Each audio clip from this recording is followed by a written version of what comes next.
Welcome to the Destiny Rising Creator Talk Conference. Did we ever come up with an actual name for this? Not to my knowledge. No, I don't think so. Yeah. Well, to start out, I think it would be best if we all introduce ourselves, name, experience with Destiny 2 and other gacha games, and also the types of content that you're planning on making. I'll go ahead and lead us off. I'm Agent Virus. I have logged over 3,000 hours across Destiny 1 and Destiny 2 over, 9 years of playing on and off, and I kind of really just decided to take my leave for the most part with it, only really playing a little bit just because I need my PvP fix. And I have had about a good amount of experience with gacha games. I got my start with gacha technically before 2020, but I didn't really get into it until Genshin Impact, which is where I presume a lot of people got their first taste of gacha games. Since then, I played that for about 2 years, dropped it before Sumeru came out, and then didn't really vibe with any others. I tried Tower of Fantasy. It kind of sucked.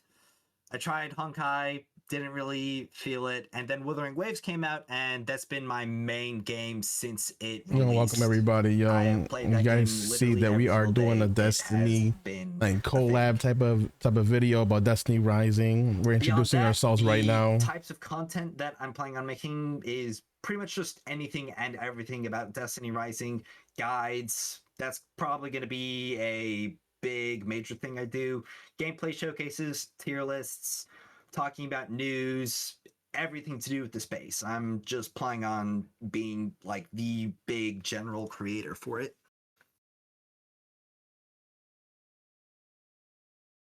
Excellent. I can go next. I'm Automaton. Been around a long time.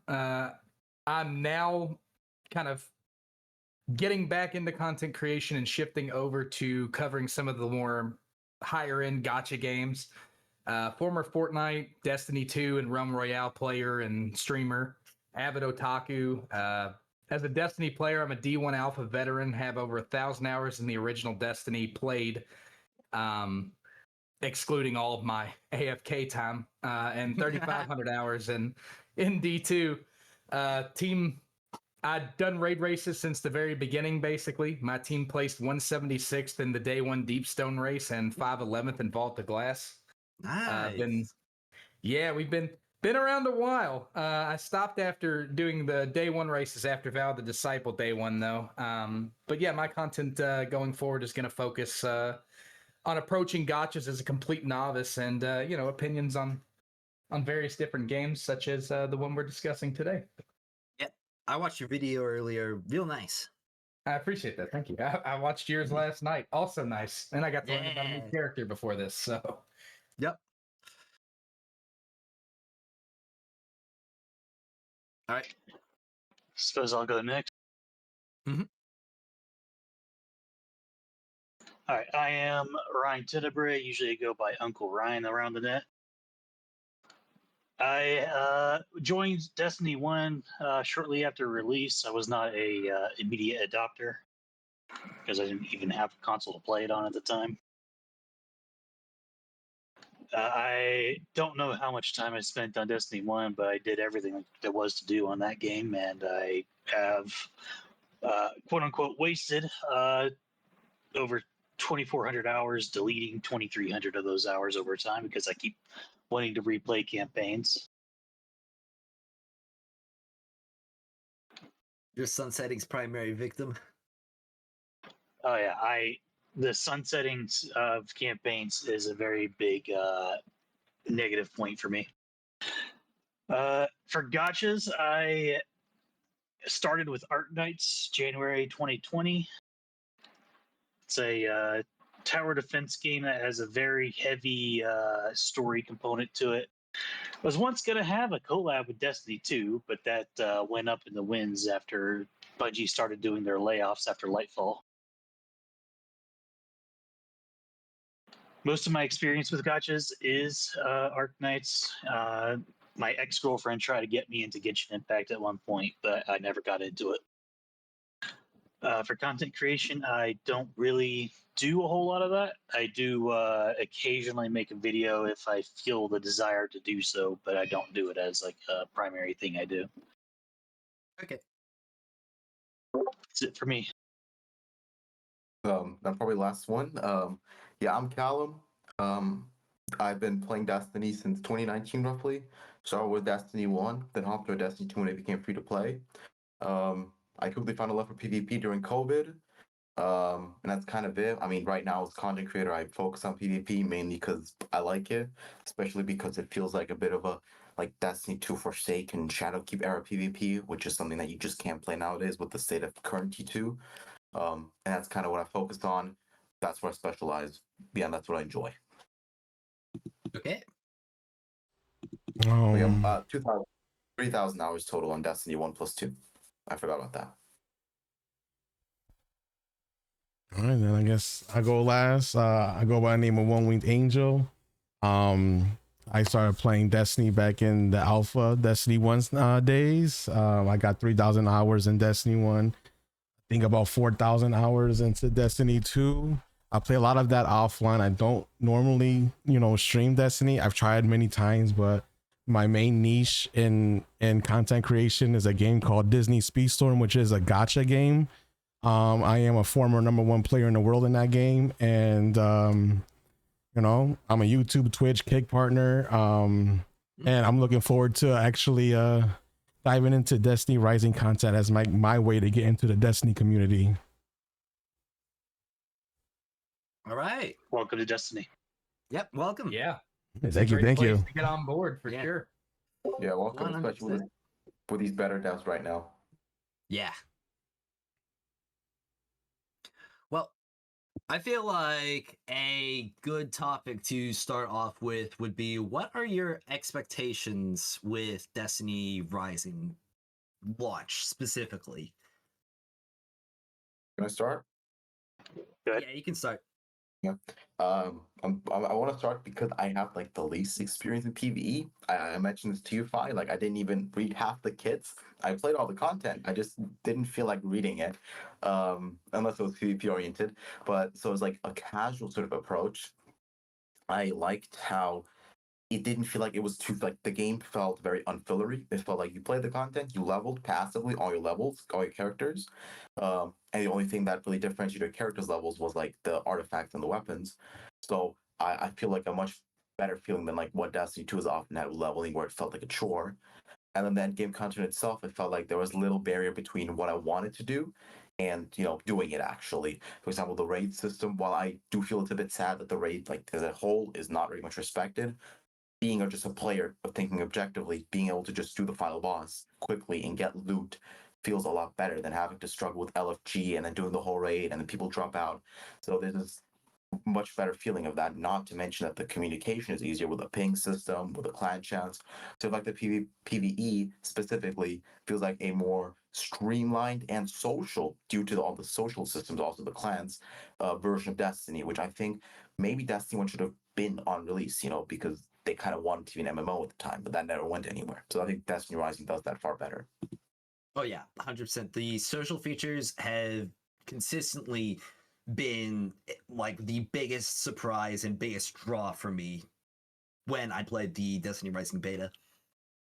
Oh yeah, clan housing. I mean, making your own room, the whole base building aspect where everybody was kind of working together to farm out materials for our base and improve our base abilities, like all of that. Yeah, that is a great, fantastic addition to any Destiny game, but particularly for this one in specific. I mean, it's something that a lot of people, I think, in the Destiny 2 community have been calling for a long time and never gotten. So definitely good to have it now in this game. And not to mention all of the chats that are extremely easy to access, and the fact that you can actually share real information in the chat. Like somebody's like, oh, hey, what's your character's build on Destiny Rising, you could literally just send them your entire character. Yeah, and Also- that in and of itself is really cool too for build crafting. And also builds in roles as well. I think it's gonna be fun to like, especially because like you have the clan chat that is persistent. I think that's also a big thing. Like the chats aren't just chats; they're also persistent. Because like Destiny had a clan chat, but if you logged off, it was gone immediately. Yeah, So you can having it- still see all the most recent chats whenever you log in. Exactly, and the cool thing I think is like if I'm grinding on an odd hour and I get a god roll, I can just post it in the clan chat and just a fun Yup. conversation thing too. And also the clan systems with like I didn't get to do because I was in like an inactive clan, but like those clan clan PVE things where like you group up and they have to fight a boss for like the map or like the civilization type map thing. I didn't understand how it worked, but like that was cool as well that you could work together in a clan to like expand that and gain resources. Yeah. And I the think fact that's that why I saw gameplay from you of that. yeah, the fact that you also, or that is also a way for like lower skill players to still contribute to a clan even if they're not consistently like raiding or participating in like the top of the line end game modes. And it really just puts a bigger incentive to actually draw in members to your clan rather than just like have your buddies and that's just it. Yeah. I definitely think that 50 people is going to become one of the first issues in that regard. I think Yeah. way too low. Especially because people want to be in a clan, like not just from like a the fact that it's social, but also like a resource perspective. I think 50 is very low. It's like the cap. 100 is should Yeah, I be hope they increase that. I yeah, feel like like a little- I feel like a mechanic that might be able to help remedy that without just completely requiring them to rework how the whole economy with the map is and having to just constantly scale that up further and further. We could have like sort of a clan what's the or not clan, a pack it's got multiple clan spin-offs. alliances. Like alliances. So you can have clan or pack A, which is allied with pack B and C. And Yeah, so like you could still like have this like shared chat possibly, but then the game yeah, doesn't have. potentially. That's probably be a good solution. Like it's gonna be interesting But how they're gonna evolve on that. but obviously the easiest solution would just be to scale up the map and scale the number of players you can have in a pack or the more you level it up. By the way, did you guys notice that you can set your login location to your clan space? Oh yeah, Yes. Yep. Which is a very, very nice feature that they put in there. That Too. was insane, right? I was like, what? yeah. Can you I mean, imagine logging on to Destiny 2 and just popping up in the tower instead of having to wait 35 minutes for it to load?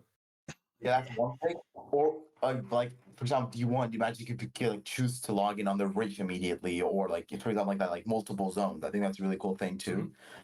Especially when we start like building cool stuff around it. Because I mean maybe you can like have like vendors in your clan space and stuff who sell exclusive gear, and you can just log in and check there first because it's the rare stuff. and Yeah, talking imagine about if that actually becomes a system. talking about the load times though, they were so fast. They were. Definitely. Like I was very impressed with the performance for a phone game. yeah. Mhm. I mean, even when it comes to something like Wuthering Waves, which already has decently fast load times, it still takes like a couple seconds. With Destiny Rising, it would probably take me more time to like change tabs to quickly check if I have any extra messages on Discord than it would to just stay on the screen and watch the load time just shoot past. That's the crazy part. Like, I mean, it. All right. So just to give a little bit of background, like I said earlier, I didn't have a lot of experience with gotchas before Destiny Rising. I mean, I'd played some passively on like PlayStation, Genshin, that type of thing. I think I had played Honkai Third Impact like way back when during the Evangelion crossover because I wanted that Asuka draw. So it's my experience with mobile games was pretty limited, and gotchas in particular, but mostly mobile games. I always kind of made fun of that whole side of the equation. I'm like, oh, it's a mobile game, it's not a real game. I missed out on a lot of development because I mean, you guys already know I talk about it a lot. I have spent my life in mobile games and gacha games for the last however long it's been since they took my golden boy Destiny Rising off the beta track. About a couple months now, yeah. Yeah. So I've spent my life in there since then, and mobile games are not what they used to be. I think that's a thing that a lot of people don't realize, because I know a lot of people heard, "Oh, Destiny Rising's a mobile game. Well, I'm done. I don't want anything to do with it." Because when you think mobile games, your brain, I guess, instinctively goes to like Candy Crush or something, you know? Yeah. Like you don't think about console quality games, and to give credit where it's due, Hoyoverse and Kuro Games really made that push to bring the games on mobile into parity with like what you'd find on a console. And I think this game is a great example of just how far you can push it. It's like you said, the load times are great. The animation is mostly smooth, even on emulator, which is really crazy to think about. It's great. Just want to add, Hoyover's time took a big gamble with Honka and Pack Third because it's like 2017, and they started developing in 2015, and like you can imagine what phones in 2015 were like, more or less. There was a big gamble at the time. There's like a risk of a lot of developers like, okay, phones are growing this fast. What if we invest in like in 3D games that barely run right now but might be accessible in 2-3 years? And many devs then slowly took that risk more and more, and then it started paying off. And I think the way to classify these games, at least how I do, is especially when you look at the fact that these all have PC ports as well, because they're aware that just limiting yourself to mobile isn't a smart option. Like limiting yourself to one platform in general isn't a smart option.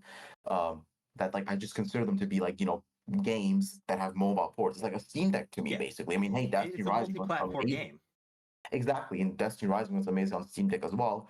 And games on Steam Deck run on PC, and like it's that kind of thing for me personally, because I'm gonna play Destiny Rising mainly on my computer. But damn me, I'm not gonna be at home all the time. How nice is it that if there's a limited time event, if I need to do my dailies, if I need to do one, I don't know, want to hop onto a raid, I can still have my phone. Sure, I'm less effective because it's a phone screen, but I can still be there and do my stuff. I used to do this with Destiny 2 actually, using Stadia. Back when I love Stadia, I can talk about that forever. But I used to do stuff like the Stadia. menagerie and like stuff on my phone with Stadia, because it was 6 man, 5 dudes did the actual work. I would just kind of help out, ad clear sort of, and I would still get to play, and I like that. So Destiny Rising giving me that essentially again, that like untethered experience. I think I was using a mobile game in that way. Speaking of which, with considering the quality of gameplay on the phone itself, like I played on my what is this, S Ultra 24 or whatever, Samsung, and the experience was smooth. I actually had a better experience playing on my phone than on my emulator, because my phone apparently has better hardware than my PC does.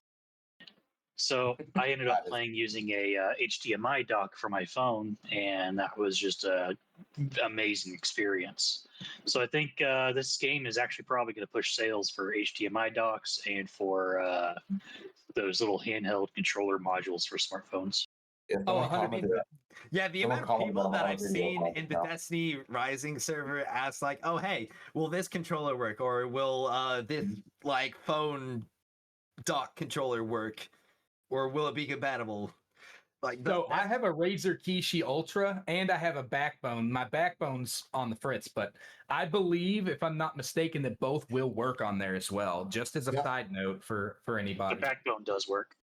Yeah. Also speaking of performance, I think the game has like goes up to like 144 FPS or something, like with an on like base is 60, the low. yeah, And that is insane in my opinion for like, just day one, like you just open it. Because I'm actually have to open my PC to play like 144 and record, and I want to do that. I actually have an incentive now. That's funny. A phone game is making me want to upgrade my PC, because yeah.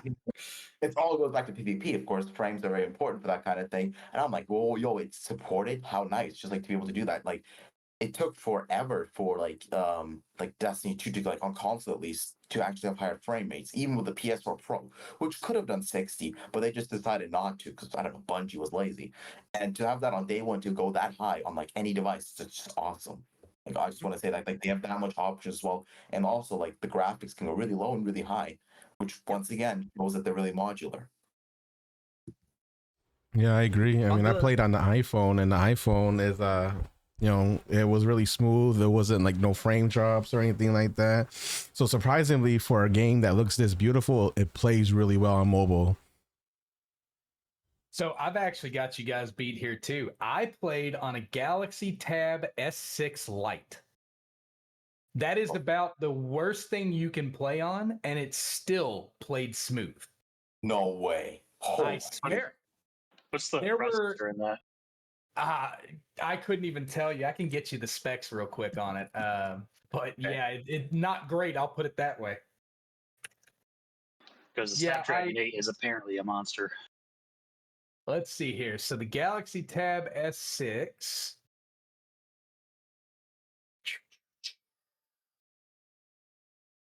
Where is it at? Apparently, they don't want to make it front and center what type of processor it's got. I don't think it's a snap. I mean, it's definitely a Snapdragon, but I don't think it's a newer. I mean, this is when was this released? 2022, 23? It's an older You model. look at the Samsung Galaxy Tab S6.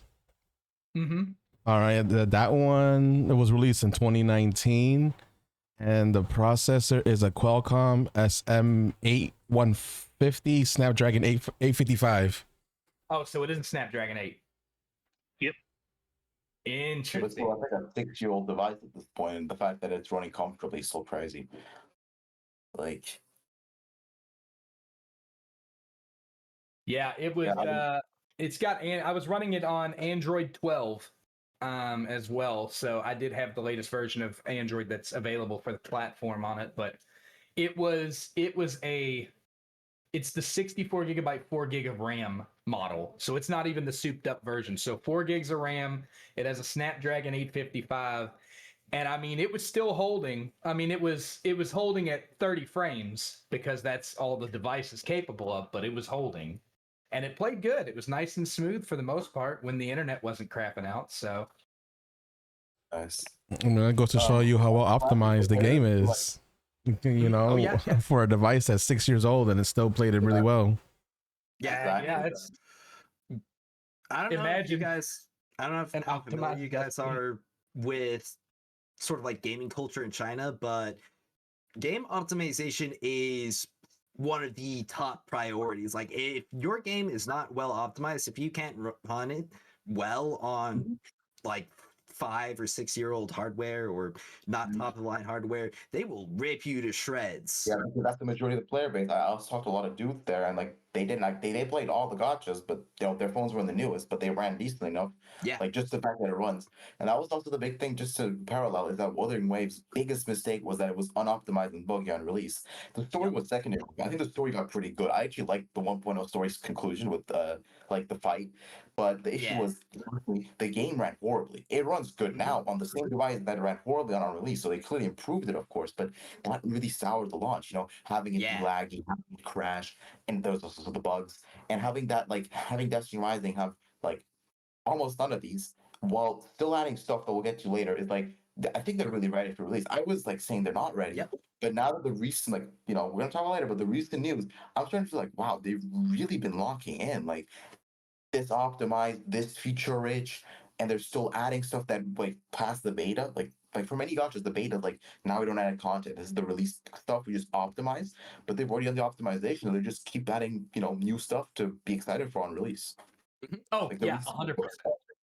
like I think there's gonna be the release is going to go, and I think that's what like they've been aiming for. That's why like the game because the game hasn't gained much traction. Let's be honest. Like the main reason being the Destiny community is like, oh, it's the mobile game, and plus they're all burnt out at this point, and Yeah. the mobile community hasn't heard about it because it is very different. It's an MMO. It's like this weird. Destiny's always been its own genre. That's why there's never been a Destiny killer. It's gonna be Destiny itself because it's such a unique thing. But I think once it does release and it runs so well on so many phones, it's not that big. It's like what 30 gigs or less, and once people start talking about it and just playing it, they're gonna be like, wait a minute, this game runs amazingly. It has very good systems. It's very fun. It's fair. It has PvP. No, but I think that's going to really like propel the game just because it's a good product, and I Yep. think that merit is going to carry it in the larger gaming community. This brings me to the NetEase subject. Hmm. So, as I understand it, NetEase built Destiny Rising on a proprietary, so as you know, Engine. NetEase owns Unreal Engine, right? Through owning Epic Games. Yeah. Yeah. And as I understand it, they made a modified Unreal Engine that uses components of the Tiger engine from Bungie in order to actually do what it does now. And it seems to be functioning very nicely, as we've seen so far. But apparently, the NetEase name could be a problem for a lot of people. That is something that I mean, I've that's just no seen. racism. I'm gonna be honest. It's same with the Genshin. Like I posted a video in like in Candy Cake's Discord of a video, and like despite the fact that Destiny 2 PvP is pay to win, I can go off on this just starting my stasis, starting like anything since like release. They're like, oh, how to win Destiny Rising credit card GIF, and it's the kind of thing like yeah, and I'm just like just because like NetEase just because mobile and that's the thing. It's like oh by the way the engine is called Messiah, which is really funny, and it is based off Unreal. It's their proprietary engine, so basically based off Unreal, sort of on the code base, reworked and more optimized and less hellish. And then now they've made a new version for Destiny Rising, and that incorporates with Bungie's help elements of the Tiger engine, so like the physics engine, like replicating it, which is why the game feels so similar, but still Except very no much breaking ankles. yeah, but not exactly the Destiny engine because that thing is so, I mean, we don't. I think we don't have to talk about the bugs that it causes. Like that's probably why Telesto is going to be like on not buggy for the first time ever. So like they've put a lot of work in it. While on the subject of Bungie, just want to say this because I don't know when else to add this is that Bungie, like the one thing they're actually involved in, 100% that we know of, like is the music actually, like the best thing they do. Rotom Moa, who has composed for a long time since Rise of Iron for Destiny, is the lead composer now for Destiny Rising. He's been like under Salvatore, under all the other composers before, like since he started, but now he's risen up to the position of being the main composer for Destiny Rising. And so like that shows that Bungie is very much like taking care of like the artistic aspects of it, but in terms of gameplay, it's heavily on NetEase's like duty Yeah, I mean, to show how they work together. it sounds like they picked the best guy for the job, considering how much we're interacting with and seeing the Iron Lords in Destiny Rising.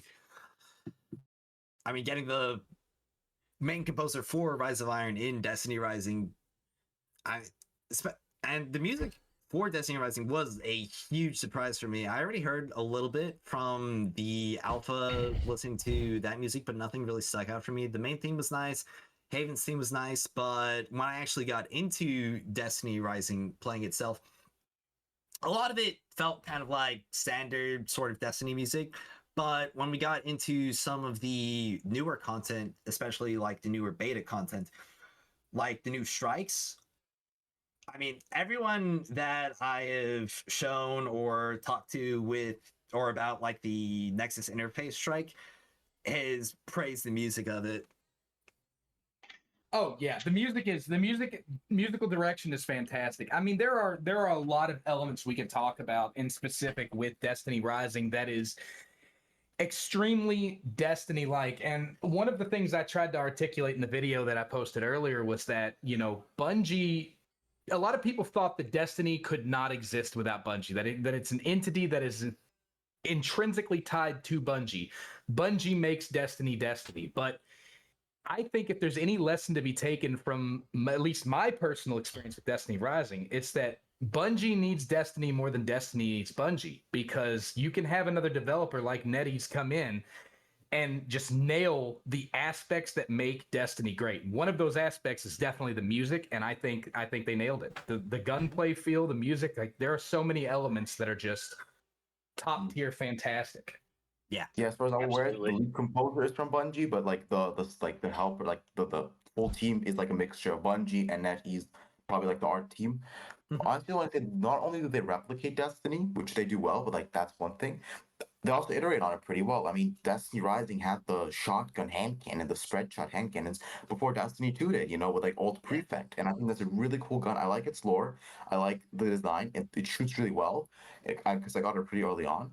And I think it just shows that they're also really willing to experiment. We have the dual sidearms as well, which all the big contributors are like got like gushing over the Yeah. akimbo sidearms. And I think that like also shows which is why we're jokingly calling this Destiny 3 because it's not just Destiny Mobile. If it was just Destiny Mobile, it would be like Destiny 1 1-to-1, all the exotics, which there's barely any of. There's barely Destiny 1 exotics, and it would just, play the same story beats. But it diverges so heavily and innovates on like new concepts and weapons, new weapon types, new exotic types, that it really inspires you to be like, wait, this could be something. This could be like something to be dedicated to instead of just a casual game. So that's how I feel when I look at the new stuff. Oh, And- yeah. Yeah, 100%. 100%. And to piggyback off the NetEase response, because I know a lot of people say, oh, it's a NetEase game, I don't want to play it because NetEase is known to abandon their games. That's what people say. But I have played other NetEase games. I've played Diablo Immortal. I have played Marvel Rivals. I have played Once Human, and then now Destiny Rising. And one thing I can say about NetEase, I don't know about the abandoning parts. I never played those games, but the games that I did play from NetEase, they're all amazing. Marvel Rivals is one of the biggest games out right now. It's a NetEase game. Diablo Immortal, even though I think that kind of like fell off, and that's just because the pay to win aspect in Diablo Immortal was crazy high, but it was still mechanically a great game. I honestly think Immortal was better than Diablo 4, and that's not even a Blizzard game. Damn. And I didn't play because I got caught in that whole like bigoted thing of like, oh, okay, I'm not a Diablo guy either. I just want to like hop off the Marvel Rivals thing. So that's also PvP. I feel like a lot of the same elements are in Destiny Rising, with like the fact that the subclasses are turned into heroes, into characters, which also gives like the cool thing where like Destiny's have the issue where build crafting is a lot of the time just an excuse to feel smart. What I mean by that is like when Strand came out, they released exotics for every class right away. And it felt like, oh, these exotics should have just been in the main subclass. They're just like to make it feel like we have a build for Strand. Because they're like necessary to feel feature complete. Exactly. And for example, Kabar has Sight and Ramparts in his barricade. Cool. Like what because you already can equip exotics to have it be a feature-rich character who just works when you pull them, especially PvP where you don't have the talent trees. I think that while on the outside I'd be like, oh well, I can't pick exotics and stuff. At the end of the day, it means you don't have to like grind for rolls. You have the character and they work, and the exotic effect essentially is far more integrated to the character rather than being some sort of like, oh, you do more damage, oh, you do this, kind of like how the artifact system is right now. That was how Destiny's exotics, a lot of them work. So I think that hero aspect, while seeming a bit lamer on like the surface, I think allows for more fun when you're just playing the game, which is what you're supposed to do, like not be an Excel kind of vibe. I agree. I do like the fact that when you pop your super, each one of those characters has like a certain catchphrase that they say when they pop the super. I think that's actually pretty cool. I'd actually probably expect some skins in the future to come with voice line changes too. Oh my god, that's pretty popular with gachas. That'd be so sick. Yeah, on that note, like I can't wait for Legacy Destiny characters. I mean, we already have them all like confirmed on like the leaderboard and like the lore and stuff. Bro, what like as like a Destiny lore guy in the past, when we get Shin Malphur, when we get Dredge and Yor, and we get canon voices, because we got a canon Crota voice, and that was fire. And like when we get that, and then they just like, the funny thing is, I've had this in my head the entire time since I played discovered Destiny Rising. Is years ago when Bungie was still kind of riding high during the COVID boom that covered for Beyond Light and like all the bad content at the time. There was like Paul Tassi talked about a possible Destiny hero shooter, and I was like, wait, that'd be so sick because then you would have like better balance because you could more easily adjust characters and stuff. And then to have this now, I realized how like I'm so happy that this idea, while not happening from Bungie, because they probably shut that project down when they killed everything off except Marathon and Destiny 2, of course, but to have that like live on at least by the makers of Marvel Rivals, which is one of the best hero shooters around. Like as a PvP guy, I am super, and as well PvE as well. Like I'm super happy about how they executed the heroes and characters. Like they feel so unique. Facts. On the note of build crafting and stuff, I find it really interesting just how much a single exotic weapon can change how you play a character. Because Wolf without the Sati Elixir grenade launcher and Wolf with the Sati Elixir grenade launcher plays entirely differently. In relation to that, I will tell you, because I know that you actually, I had watched your big long video about breaking down like the tiers of characters. Yeah. And I will tell you that Ning Fei plays completely differently when you give him Risk Runner as well. It's interesting how different these characters get with their interactions, for sure. Yeah. Some of them I definitely have like intended asked, kits. was Risk Runner Catalyst one that if you use any arc ability that you activate the perk? Correct. Basically, any 'Cause ability. I remember I was has like, an oh ability. my goodness, that is insane. I need to play with that because then you don't need to have like the whole like, oh, are the enemies using arc abilities? Because that point, just Ningfei has a million arc abilities. You got that stuff on perpetual motion essentially, which would just completely because plus with its own built-in AoE jolting, like my goodness, that dude be on ad clear. Mm-hmm. I found Ningfei was listed as a offense type, but I found him to be much more effective as a tanky ad clear. As like the number 4 ranked Ning Fei on the boards, I will agree with you. Yeah. But I'm curious to see if they're going to be able to do something similar to that just with the exotic artifact effects. Of course, that would be a lot more work than was already implemented in the beta. Artifacts are where I'm expecting the most power creep, actually. Yeah. I think that's fine. I think if it's universal, it's just like exotic. I think people wouldn't mind like damage power creep if it means they can use their favorite characters. I think the issue of power creep becomes is where people like because especially because you're actively living as the character you're playing because you know you got the guns, you got so much like just like a subclass. I think they choose that for example. I love Bubble Titan. I main shoulder like crazy. You might have seen, and my issue is if she does get power creep or if like there's a replacement like defense hero, like if I lose my ability to have like bubble because I love the ability like you know Bubble Titan, a Sentinel Titan, and my thought is like if they do go the power creep route, well, how will I play my favorite subclass? Because if they don't repeat like ults, but if they repeat ults, then it's going to be unattractive for people to pull because like on like a surface level because they look too similar. So there's that whole situation. Yep. Speaking of no duh things that Bungie should have done, Titan bubble. Being able to just shoot out of the bubble. Wow. Bro, I remember, man, having to put the bubble behind the well because bubble gave 35% damage bonus and well gave 25, and those didn't stack, but you wanted it. But then if you messed up, and then the people had the rockets and on like what's it called? Not Atheon, the other encounter, on Templar, Any of them, really. and then people troll by placing bubbles right when you're doing DPS, and then you bomb yourself. That was not a good time. Yeah. Why don't we just be able to shoot through it like it's Saitan's Ramparts? Whoa. Yeah, that's why I love that Kabar has Titan. I'm gonna be a Kabar and PV. Kabar in PvP is gonna be stupidly broken because like you can just place the barricade and just grab heavy and stuff. Pretty much every single character can be stupidly broken in PvP. Yes, but there's a reason Titans have always loved their barricade. You know, it's that kind of thing. It's like a tried and true thing. It's just like how both Ningfei and Umiko are busted because it's hunter dodge. It's like there's some things that are so tried and tested, but definitely. But Stella, for example, isn't that great because you can't like building up your turrets is difficult when enemies die in like 2 bursts or 3 bursts of a pulse rifle. Yeah, Stella is a boss breaker. Unfortunately, or more like an elite breaker, I guess. Yeah, unfortunately, I never really got an opportunity to properly play Estella because she came out so late into it, and yeah, that was a weird choice. Yeah, I already spent all my resources, and the amount of investment it took to build any single character was so yeah, high. building any character up to end game playable was investment that basically took the full 3 weeks for one character, really. The only reason, no, sorry, my bad. I didn't even like. I got my wolf pretty darn high, but even still, he had room for improvement with his weapon mods and exotic, and that's like the big piece of feedback that I tried to hammer home when they like through the surveys and interviews that I received was that the end game economy was the primary issue. It takes way too long to build a particular character. And especially that would be like an even bigger thing to go against power creep in. Like if people are spending months, like an entire month to fully build a character, and we're talking like from end game, it would take a month to build a character, or a month or more, actually.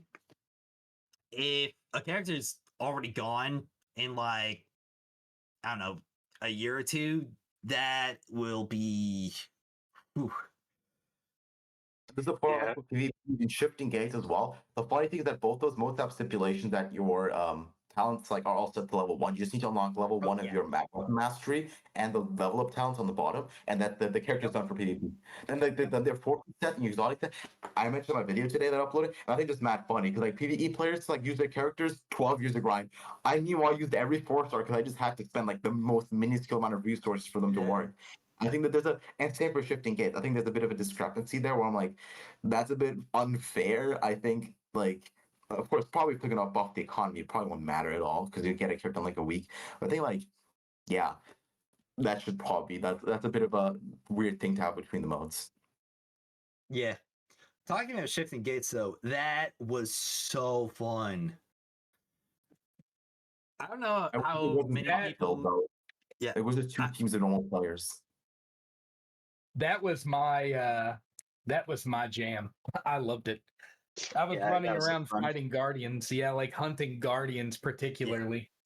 It Yeah, reminded that me of The, Classic Gambit. Shifting Gates had that thing where you once a week you had a free pinnacle exchange on it, which I suppose was- that should be a subject to talk about later. Yeah. But it had a free pinnacle exchange once a week. I think that should be once a day, honestly. But I agree. It'll give incentive to people to play it daily at least once. Yeah, I mean, I wish I feel- PvP was something like more like that because I felt they were a bit too uneven.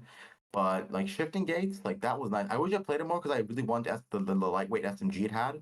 I like the I'd say comparing shifting gates rewards and like structured compared to PvP, it is night and day, which feels unfair. But like they really went out like shifting gates in terms of that, they really did like design it amazing. Like you really felt like grinding was worth it because you got cool exclusive weapons, you had lumina leaves like from leveling up the talent things, and then like the free pinnacle a week and stuff. Like definitely, if this stays, that's probably one of the modes where like you do kind of want to live in for like a few weeks till you rank up fully. I feel like moving on to talking about pinnacle energy is a pretty natural thing because that is another pretty particular issue. I have my thoughts on it all gathered. I'm curious what you guys like, what you all think about pinnacle energy. I think the main issue was that it region once per day like that. Maybe like there should be a mix system, but having like the feeling of I can log in 8 hours and have nothing to do, but if I log in 9 hours, then I have all my energy. It felt a bit weird and felt a bit like you were like had like some weird artificial time to log in then and now, more than a daily reset would. Like the reason I mean, like for example, I can hop on Google right now. I spent my energy this morning. Like I can hop on right now and I have like a bit to run something with, and that's how I like to do. Like like maybe play a bit when I have time, play a bit more, grind a bit more. Having it so locked to day was probably one of the things where I already felt the system had a problem before we get to the amounts of energy and the drop rates. Just feeling like I can't play just because like it's not this arbitrary time, no matter how long I wait outside of that specific time frame, just felt weird. so it's hardly yeah, worth it to run anything once you're out of pinnacle energy. Exactly, Oh, especially with the current drop 100%. rate. Yeah, 100%. Yeah. I will say, prior to Destiny Rising, I hadn't really dipped my feet in the gacha scene, and my opinion has changed a bit on the energy system since then. However, I do know that Wuwa recovers 1 energy every 6 minutes to a max of That's really 240. standard. Yep, and you've got a max of 240 and a 480 wave plate overflow at a rate of 1 every 12 minutes when full is standard. I know that HSR regens 1 point every 6 minutes to a max of 300, with a reserve power gaining 1 point every 18 minutes for up to 2400 overflow. So having stated all of that, Destiny Rising's in 24 hours, we're just going to drop 120 energy on you. Bullcrap is just unacceptable. The way I like to break it down is in how many activity points you get per 24 hours. So for Destiny Rising, out of that 120 points, you're spending 20 points per activity, right? So that's six activity points per day. Mm-hmm.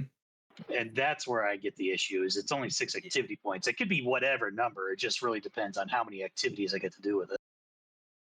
Yeah, I think their thought process was that it's a mobile game and they don't expect people to play 8 hours a day. But I do agree that it should be on the timer. That way, you essentially get it over time. So say you log in before you got to do something, doing an activity, log off, and then you're still accumulating that energy point. So when you log in again, you can do a lot more things.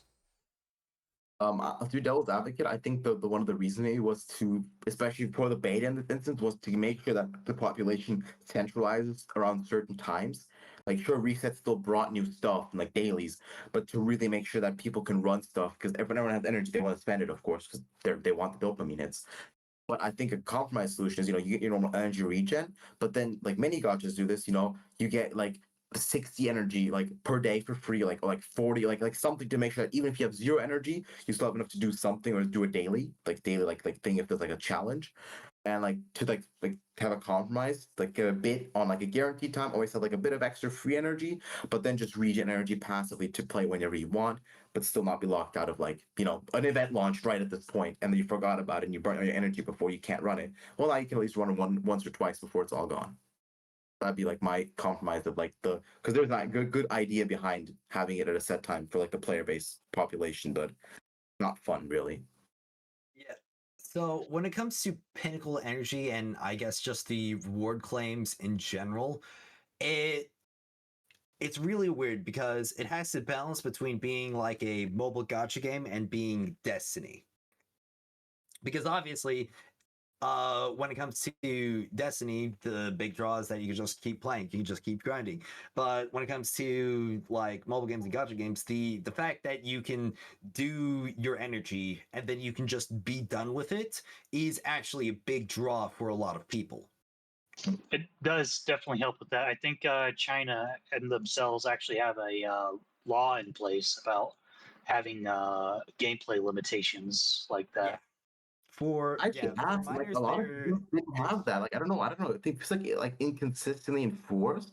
Like when I talked to them, like dudes, like similar, like younger dudes, they were like, "No, we didn't have that." And I was like, "Okay." And like, I asked a few of them. So I think it is definitely like a thing, especially on PC. Maybe not on mobile. I don't know how exactly it is, but it's weird there as well. Like As I understand it, laws only kind of get selectively enforced there whenever it actually causes issues. Yeah, maybe like the parents report the kid, and then like the whole thing gets I don't know, but it wasn't like harsh. So I like the CCTV breaks down the kid's door when he plays it like and at 10 p.m. on a school night or something. It is a bit lax in that regard, but actually I think it's a good compromise that you can still technically get exotics, but like when you don't have energy. However, having the rates go lower and lower to like 0.004 or something. I mean, it starts at 0.01%. So yeah, Thanks. But okay, I think that's a bit extreme, but Yes. I think it's a cool thing because, like, I mean, for example, what I did was when I was on energy, I grinded calyxes because like I could still get exotics and like normal, like I could still get what I was looking for. Sure, the rates got really bad really fast, but for the first one or two chests, it was still pretty decent. So I think they should like just not make the rates that bad that fast, and I think there's still like a 1 or 2 more hours of gameplay you could drain even without energy. I don't think that they should have diminishing rewards period for when it comes to basic rewards, because then that's literally just a game of like getting your basic rewards built up and then it's just like, okay, now I've got like maximum basic rewards, time to pump those all out. It's just like another form of energy, just like crappier. I agree. It's the most egregious thing I think that I suffered through when we were running for the record runs for the raid encounters. I actually got, as a reward, I ran out of energy and I was getting 60 glimmer as the only reward for completing it. Which is so bizarre, right? Yep. Because there's the one activity, I forget exactly what it's called. I think it was Morgrim's Wish. Yeah. Morgrim's Wish for no pinnacle energy redemption. It was a guaranteed 3,200 glimmer. Yep. At the very least, that should be baseline then for other activities. Oh, Well, absolutely. the thing is, it's just the basic rewards just diminished. That's the problem. Not that one. Yeah, well, on the topic of like the different activities, Morgan's Wish, like the hunting grounds, that was the most useless activity that I probably Yeah, saw across the 100%. entire beta. I mean, weapon prisms. It's pretty much Well, it. the thing is, I needed You those. got a lot of weapons them elsewhere. well, Yeah. you were I constantly think getting that's a weapon bit prisms. arbitrary, Yeah, you like were to have one constantly resource specific to it. you're constantly getting weapon prisms from just literally playing the game. And you'd get them from strikes, which would then also give you the other weapon level up materials that you needed, and would also give And you mods. Yeah, the mythic ones. and mods and the actual weapons themselves. Yo, mods, can I just real quick, like, about the mod system, just praise? Because I think it's really cool that, like, it basically cuts down on, like, the RNG of weapon grind in Destiny 2, you know? Because, like, in Destiny 2, especially this is PvP once again, because in PvE, it rarely matters what, like, barrels and magazines you get. But in PvP, it's like, oh, you need the max range, max handling rolls. Yeah. And only need to get the 2 perks, the, like, say, I don't know, quick draw snapshot, but then be able to, for every copy of the gun, gamble for the barrel and perks independently, barrel and magazine independently without having to reroll the entire gun. I think it's a great feature for like that kind of aspect.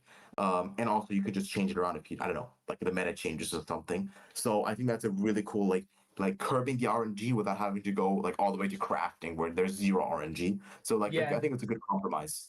To add to that too, I think it's fantastic that they enabled it where you can carry the mods over to Exactly. future copies of the gun. That Like as was soon as you get a weapon, you can grind for that. Like you can both, but passively go for mods without needing the god roll perks, but then still grind for the god roll perks from like the raid, for example, because there's gonna be raid exclusive mythics where it's taught from like the screenshots of the files, and the fact that you can like grind both passively and not at the once on like really low odds. Beautiful. I think it's the like something that Bungie, I don't know, and not to mention perks also have like hard pity. Yeah, no perks. My bad. Barrels mods have hard pity. Like if you like For getting synthesize the, it 2 times, the you masterwork get version. what? For getting the masterwork versions, yeah. Yeah. Yep. Well, what master versions? Like you mean like the upgraded version of the perk? The mythics. Yeah. Mod. There was a pity for getting the guaranteed mythic Oh, mods that you can turn into exotic mods. That yeah, but the power perk system needs to go. Honestly, I think that was like really stupid. Yeah. To have. Did anyone in the party actually get to play with mythic mods or exotic mods? I did. I actually got to play with a few exotic mods fully master runs.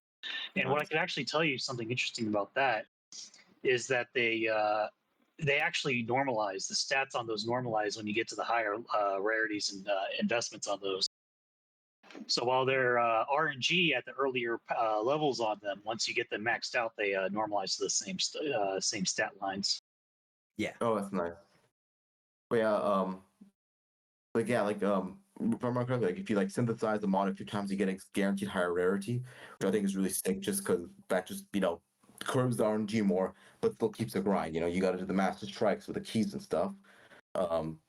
That's like somebody who has had to grind for some god roll PvP weapons. That is just like music to my ears in that sense, because they've always been like the most annoying thing has been the barrel and the mag, because again, it's like 80 how fast you zoom in, your range, and having that be RNG, and like you could have the most beautiful 2 perks, and then it's like, oh, the gun has like no range because you rolled, I don't know, chambered compensator and steady rounds, and now you have negative range. Oh boy.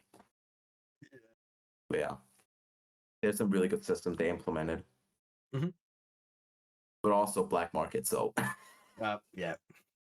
That is something that I really, really hope gets fixed between the alpha and launch. I mean, with the Chinese alpha or non-alpha. Are we gonna get to that now? Well, yeah. I mean, we were talking about it earlier before we recorded. Also, something about the recording, I accidentally had Discord muted for like the first 20 minutes, so I might need somebody to share the audio. Yeah, I might need somebody to share the audio for that with me.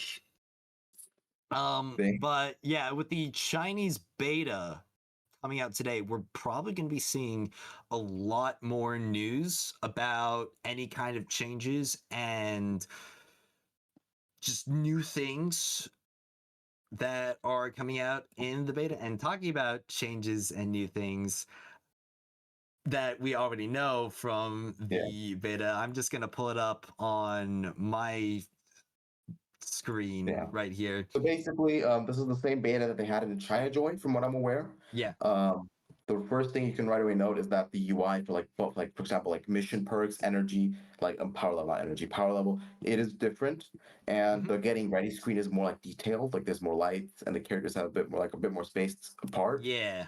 Um, But the biggest change, of course, is sliding. Yeah, they added it. You can crouch and slide with your characters now in Destiny Rising. And yes, and the melee is still there, like we saw, the uncharged will. So they've now added essentially every form of base movement that Destiny 2 and Destiny 1 had. Jumping, sliding, all that, and crouching. So this is one thing where a lot of us had just accepted that it wasn't gonna come, especially after the alpha. But then today, right before we got ready for this, we're all just chilling, and then I was scrolling on the main Discord, and someone was like, "Oh, they added it." It's like, what? And then they sent us gameplay, and yeah, the Chinese just got it a week before release. Apparently it's here now, but no dev blog post. Yeah.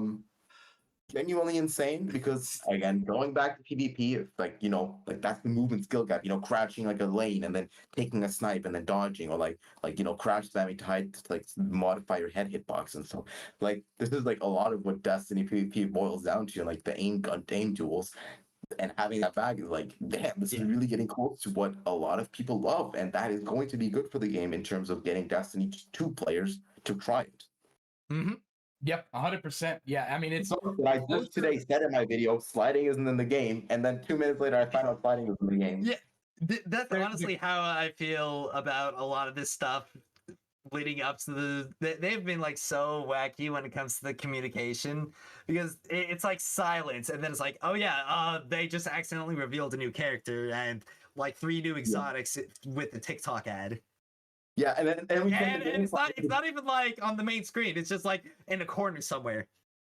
Yeah, and then we check the game files. No, there's bows in this game, and not even the files. We just check screenshots of the devs left. The devs just, I can post this GIF I have always on the ready, and it's just this most random GIF. There's a hand cannon that's firing into the wall, and then the next is just this loading, and there's Telesto out of nowhere. It's Telesto. Where, what, how, and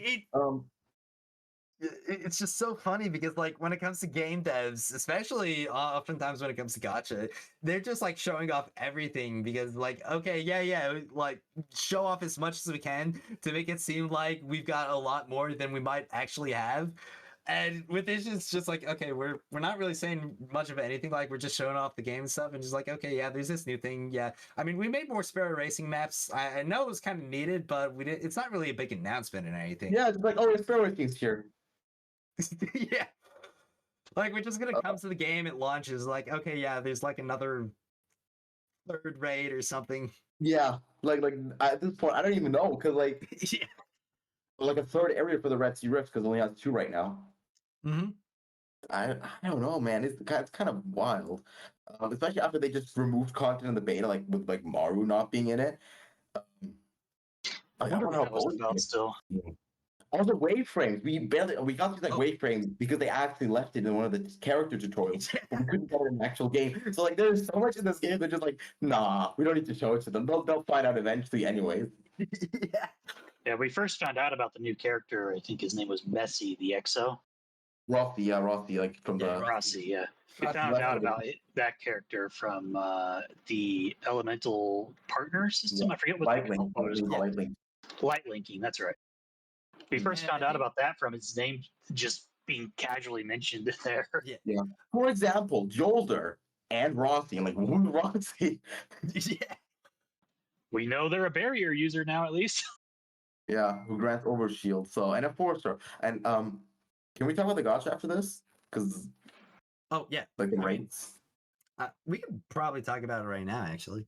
Okay, good. Because there's another change. I just got the news early from a Chinese contact. He said that they also added more character cosmetics into the gacha, and they're tough to get, you collect pieces of it type of thing. Yeah. So the rate you can get the mythics. The mythic, so you can get the mythic skins. No, they didn't specify. I asked if it's old or new cosmetics. That it's both. So there's like old and new cosmetics. So maybe they took it from the shop. I don't know. Maybe they made a new way to get it, but apparently it's pretty hard to get them. So I Oh. assume it's like another like sort of like whale bait type of thing, it's like to like get people to whale. Which I think is actually good because it means they will have to intend to make less broken talent trees because they can just Mhm. sell you gotcha cosmetics, which I And they really love. needed to flush out what else you could get in the. Yeah. Yeah, So give a them, lot of and this is it doesn't replace 4 stars. It's not like a 4-star drop. Like it's like the cards. They're like their own thing, like Bright does itself, so that they don't Yeah. interfere with getting characters. yeah. And I think my only issue with the gotchas, I think the rates are pretty good. I think it's far better than what Destiny 2 has done because I think tying abilities to content has always been annoying because it makes the game pay to win, especially because you can take that into older content, especially stasis and PvP, which I can still rant about. Um, but to have it like in this gotcha, I think is a really cool compromise. My only worry is that accessibility, because right now, yeah, on 1.0, you might be able to get Gwen and Stella when they're both running at the same time. But what if someone comes in 2 months and they love Gwen because she has a story quest you can see her in, and you have to tell them, well, okay, you have like 100 pulls saved from like the free stuff, the newbie stuff, and you're so ready to swipe for her T6, talent 6, but I'm sorry, she's just not here. I think like for Yeah, we normal don't guys, really know what that's going to be like yet. yeah, I hope they have some solution, some kind of way, because I played DK or played, I don't play it actively anymore. And the one thing they do is they often put characters shortly after release into like the standard pool and as like a character you can get from like the limited banners, which like just makes them accessible for team building and stuff. This isn't here, but like I think characters matter far more because they're not just, an auxiliary thing you use to clear content, they're how you interact with the game world, the guns you use, the emotes you use, the kind of like the way you jump and move in the world. So I think that's the only issue I could see with the gacha. The only issue really, because I don't think they're gonna power creep talents, especially because they have other ways of making people spend, which is the cosmetics I mentioned, making people pay for the battle pass for cool exotics, which you can still get free to play, but you can pay to get them faster. I think they're going to be smart about this. I think they learned from both Marvel Rivals, which is zero pay to win, where like all the money is made from cosmetics, and they make a lot of money. Like they make a lot of money from that game. And Diablo Immortal being like a sort of crapshoot because they ruined the game's image from the pay to win. So I think NetEase has learned. I think they know this is their opportunity to break into the West in terms of like MMOs, because Marvel Rivals are their own thing. It's more PvP oriented.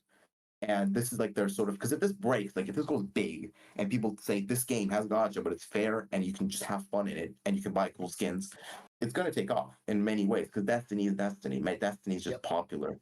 So that's the optimism I see since they're like focusing more on cosmetics than power creep. So yeah, that's I think from the Chinese beta, I think that's what I see with gotcha. Yeah, I mean it's the rates are pretty good, and Fi, you might have to jump in here and correct me on some of this, but if I remember correctly, Wuwa has a soft 76 pity, I believe, and a hard 90 pity, and they do 50-50 on banner characters and Exactly. 100% on weapon banners at Yeah. at 80 pity. Mhm. So if you look at the amount that they charge for their currencies, that would put it at between 266 and $1.98 per pull, depending on how much you spend out of pocket. But they make up for that by offering a pretty hefty amount of free pulls. I think personally that Wuwa could be a little better about it, just because I feel like HSR gives me a lot more pulls per patch than Wuwa does. But speaking of HSR, they have a soft pity of 75 and a hard pity of 90 with 50-50 on characters and then 75-25 on light cones. And Genshin, which is kind of Wuwa adjacent, has the exact same system, 75-25 on the weapons. So the thing about Destiny Rising's pity system and draws is that there's an escalating chance that's constant. There's no 50-50, 100% character guarantee at hard pity at 60. And there's no weapon banners or only And characters. I think that's the thing. Real quick, I want to add this. You said that HSR is more generous, but HSR needs 4 units to make a full team. We need 3. And that's the thing, because in HSR, you have situations where there's big freaking healer creep or support creep, and you will find yourself feeling, oh wait, I need this new unit. And I think that's the thing where like you need to compare the economies of the games, because like if I get T0 Stella, once I get Gallows, she's a very fine unit. Yeah, I get like healing on talent 1 and stuff, but still, very fine unit, does her job really well, and I can max her out without like max her out in terms of damage. in every single way outside of talent tree. While in Booba, if I miss out on a teammate, if I miss out on the weapon, if I get Brant and don't get his weapon, he's a gimp unit. It's just how it is, sadly. But with Destiny Rising, the exotics clearly aren't time gated thus far, and I think Battle Pass exotics are going to be still available in the shop, Battle Pass shop per patch, even if they're gone from the actual Battle Pass. So the accessibility of gear is super high if you want to get it, if you know what you want. So there is definitely like you get less pulls, but it's made up for by the fact that you need less at the same time. If I were them, and this is a speculation, this is just something that I would do. If I were them, I would go the Halo Infinite route. Battle passes don't expire. You can buy it whenever, start it whenever, but your experience only goes for the one that you choose to let be active. That way you don't even have to put them in the shop. You can literally just leave it open and people will continue to buy it even after the date just to get the weapons and cosmetics on the track. But that's just my opinion. Yeah, we'll see what they end up deciding to do with those season passes. Well, and I will say they already did that with Marvel Rivals. The thing Marvel about Rivals, you buy it and you have it forever. You don't have to complete it that season. the thing about the battle passes with Destiny Rising though is that they offer a lot more in-game materials than they do exactly.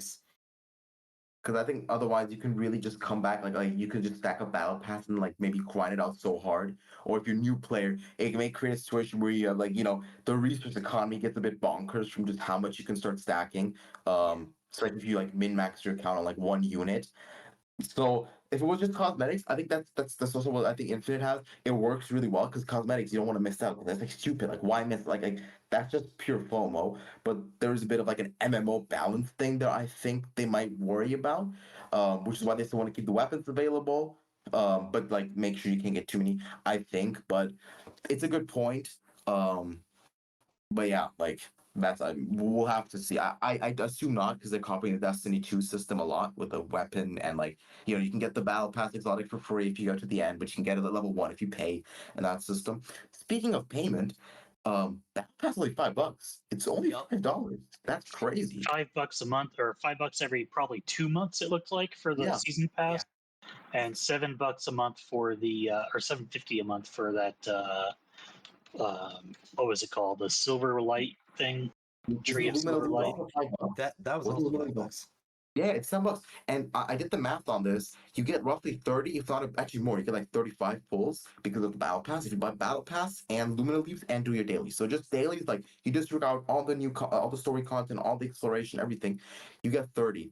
And that means you can get like roughly one character every 2 months just from that before you count any other content while getting exotic, while getting all this other gear. And in like a year, it totals like to $80 or $90 if you get Battle Pass every patch and like get the every month get a Lumina Leaves Pass. And that's less than like the Destiny 2 with Lux editions, I think. And that's assuming you need every character, every Battle Pass, which I mean you're not gonna because you're gonna have like good like you might get like a 5-star in the first 10 pull. That's like a 20-30 pulls you can save in a month automatically. So that overflows, of course. So assuming your luck would be garbage, you still pay less than a Destiny 2 expansion per year to have every character, every exotic fully maxed out because you can get them like you can max out the catalyst faster with the battle pass, and then you have a bunch of resources. So if this stays, like that is actually a pretty good deal, I'd have to say. Well, yeah, if they only do one new character banner every 2 months, it's very likely you'll be able to earn enough free resources for 60. If it depends, we don't really know what we're looking at. We know that Estelle was released as a new banner for the quote unquote season 1 season in the beta. That's true. And the seasons go like how long again? I think like a month, about like 2 5 months. weeks. Yeah. That's crazy. I think that's no problem. I think that's what they can genuinely do because the characters aren't the focus. It's the guns. It's a looter shooter at the end of the day. And everyone they have such a good core cast of characters. I have like a tier list I made of like all the classes because wait, let's make the classes exist in this game. They're all inspired off of Destiny 2 classes, Like Umako is a Night Stalker Hunter. I don't know. Kabar is a Striker Titan with a barricade, and like so is Juan Wei. And Jolder is also like that's the thing. And because they have such a good core cast of characters where everyone can really find what they like, what they gel with, even with the weapon restrictions, they can just release content to play and grind and a lot of skins, and they'll still make good money, even if like they just don't release a character for a month. Not to mention the battle. One more thing to mention about the pool system, though, that I didn't get around to when I was talking about. So you've got 264 for HSR pulls and 266 on the high end for pulls on WUWA. The only issue that we have, which maybe balances out because it only takes 30, it takes 30 less pulls. But the only issue you have is that it's 180 silver per pull. Therefore, it's equivalent to $3 per pull. Yep. Or $30 per 10 pull instead of 21. Yep. Yeah, Or 20 so, like normal pulls shots. are actually The more knockout / pity system is fairly okay.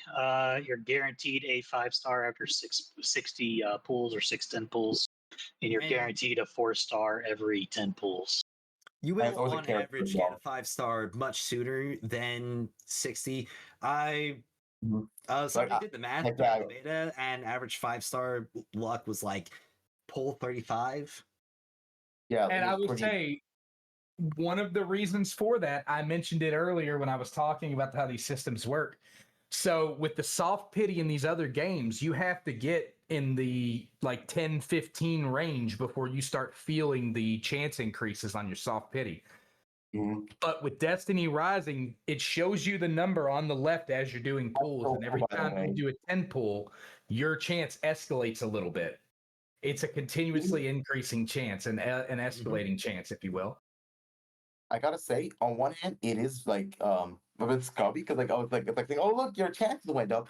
On the other hand, if you know gotchas, you know your chances always go up. Like that's how gambling works, especially with the soft pity system. Yeah. So I still think it's really nice that they should straight up show it to you. So I had really bad luck. I only got one 5-star. I picked a Stella, and I took like I think 55 or so pulls, and like. Imagine I'm like on like the lower 10 or 5% of like RNG because people got like 2 or 3 5-stars with the same amount of pulls. And even I got like didn't have to hit hard pity because hitting hard pity is like really bottom 1% odds. And I also gotta say another thing to consider is like for 4-stars because like Death Rise's 4-stars are good. At tier 6, you're stronger on like light level alone than a tier 0 5-star. And even with tier 1 5-star, talent 1 5-star, it's like 200 light level difference. It's not big enough to really matter. And the nice thing is that every 4-star pull is a character. For example, Wuva has the issue where because of how the weapon system works and how there's like 3 5-star weapons that are pretty decent, the 4-star weapons are pretty weak. So that means every time you do a temple, you can get a cool character like Mortefi, like I don't know. I'm not remembering any right now, but like you can get a cool 4-star character who can help your account, like dungeon. But or you could end up with like a garbage 4-star weapon that's just a waste of pull. That doesn't happen here. Every 10 pull, you can get like, of course, that's if they change the garbage like double increased cost for the 4-stars. But even if they didn't, you still get progress every 10 pull. You can't get like crapshooted with a garbage like thing, which is I think another thing that speaks to its benefit. Like even passively, you'll still increase your account strength just by pulling. And the fact that there's no 50-50 whatsoever. I love that so much, man. I want to spend on this game just because of that, just to show that this is what I want.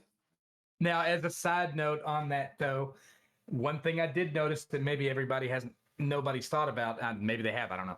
Either way, one thing that I did notice that I wanted to mention too about this system is in things like WUWA, if you pull for a character, like say you're going for Lova, and you get up to 79 and stop, the next banner that comes in, that 80th draw is guaranteed to be a 5-star. Now you got a 50-50. Carryover pity. It carries over, correct. It does not seem to carry over on Destiny Rising that I noticed. Having dumped a lot of money. It said nothing about carryover, yeah. Wait, No, what does it it, carry it over? did carry. It does carry over. Like the It just carry over. Wait. Yeah, it does carry over. Stop for a second. Somebody said something to me. Wait, say again, what doesn't carry over? No, it does carry over. The pity. Yeah, I know. I'm curious. Like the gotcha, yeah, because I pulled on it on Gwen, and then I went to Stella, and like my pity was the same. Yeah. Okay. Same for the Really? Like that, Yeah, the pity does 100% carry over. They also specified I that. think it just Like, didn't say it carried over. Like Okay, it just but saw I- the pity there still. I didn't We don't- notice that it carried over at all. 1 second. Well, did you like stop at 0 pity or something like that? I probably did. Yeah, maybe I'm just misremembering. I don't have a ton of gameplay footage to look back at, especially when I was doing pulls. I should have recorded more. Now, what I had a particular hang up on was everything that wasn't a character pool felt really bad. Oh yeah. I mean, I think that's why they're adding Yeah, cosmetic. yeah, Especially Getting- because cashing getting- in that bright dust was throttled as hell, 6 Yeah. a day. getting that 3 mythic draw, and it's just like, okay, it's gonna be bright dust, it's gonna be bright pigments. What was bright pigment ever actually used for? It was used. It's I believe Colors. It's exclusive. Yeah, it's exclusively used for getting alternate colors of mythic skins. Yep. Okay. Yeah, that's 'Cause literally I it. tried finding an exchange. I never found it, so I just had all that bright pigment and never used it.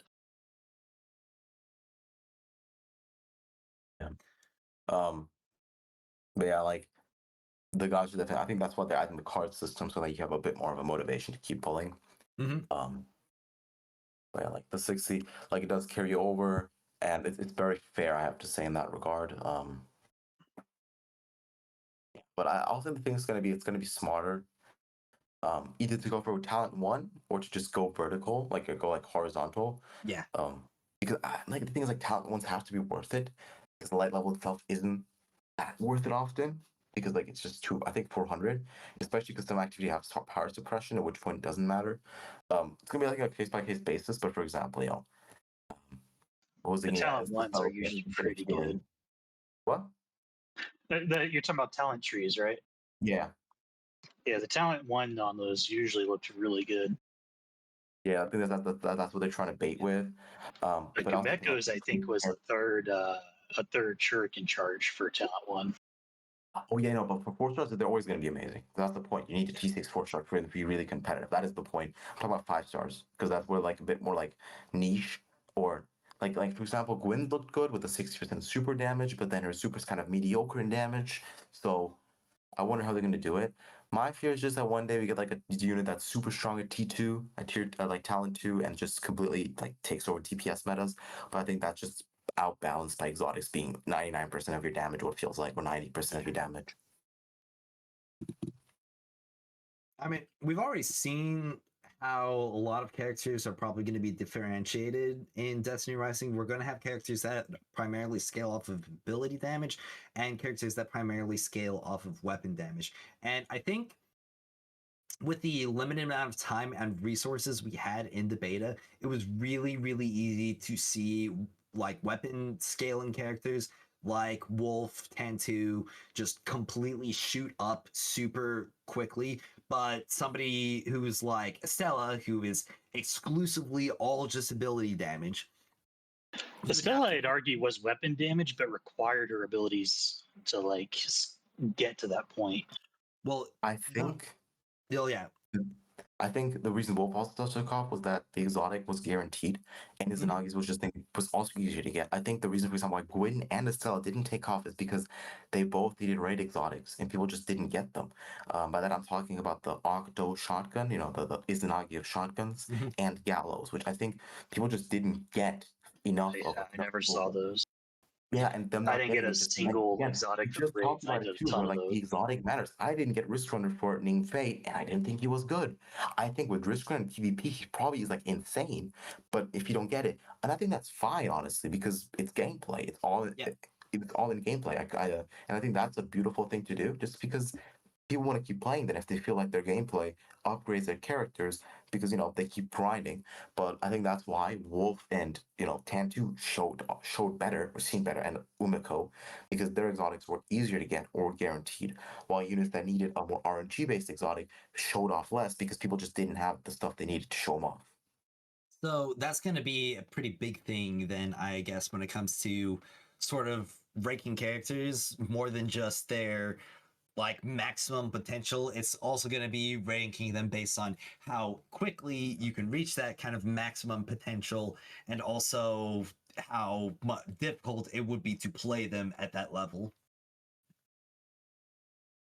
Yeah, I think that's gonna be cool too. If like mechanical skill also shows a big part of it. Of course, not so much that a lot of players are unable to do good damage, but I think if there's like min maxing in that sense, we saw with like reload stuff on Izanagi, I think that's also going to just like I feel like devs, the more you look into it, you become a bit hopeful. It feels like they're like the gacha, for example, feels like more of a thing they're forced to do, and then that's why they make it so like player friendly. Like let's be honest, with like the the low pity, the guarantee, the carryover, and all that.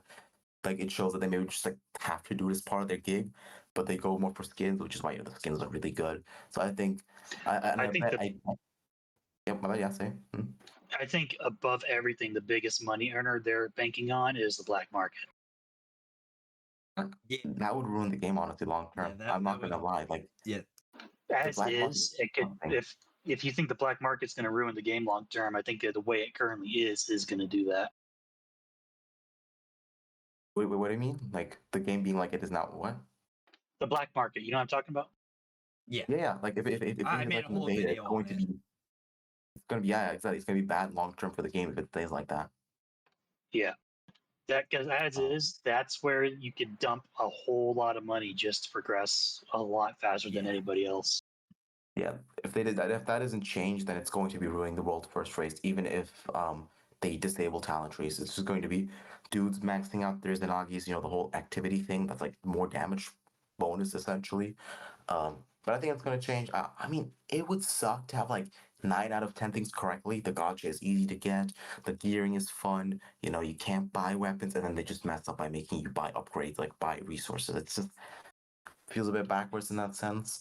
As is, it's the best method to get all the exotic materials. Exactly. I mean, I think as a market concept, it should stay like they shouldn't delete it, but either you shouldn't be able to use silver, or it should be capped that you can only spend a bit maybe, or you know, you get so much free to play that you only spend money if you're lazy as hell. You know, like that where like money doesn't help you really get further, just helps you catch up if you're that like uninterested in the game. Um, but if it is like this, like you know, the only real way to use it is spending money. It's not. That's when the issues show up. Is one of my hangups with character development was on the exotic materials required for doing the relic upgrades. Oh yeah.